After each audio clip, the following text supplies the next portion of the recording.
তখন থেকেই আবাসস্থল ফিরোজা এবং হাসপাতাল এভারকেয়ারে যাওয়া আসা অনেকটা নিয়মিত হয়ে ওঠে। মেডিকেল বোর্ডের সুপারিশে 6 বার আবেদন করা হয় বিদেশি চিকিৎসার জন্য। দলীয়ভাবে কর্মসূচিরও আয়োজন করে বিএনপি ও অঙ্গ সংগঠন, কিন্তু কোনো কিছুই টলাতে পারেনি তখনকার সরকারকে।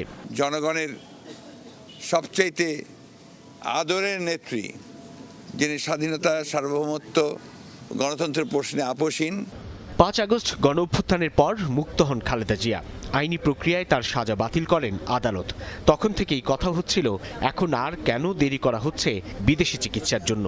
জানা গেছে, খালেদা জিয়াকে বিদেশে নেয়ার জন্য তার শারীরিক অবস্থা সহ নানা প্রস্তুতি নিতে লেগেছে অনেক সময়। ধ্বংস নয়, প্রতিশোধ নয়, প্রতিহিংসা নয়, ভালোবাসা, শান্তি ও জ্ঞান ভিত্তিক সমাজ গড়ে তুলি।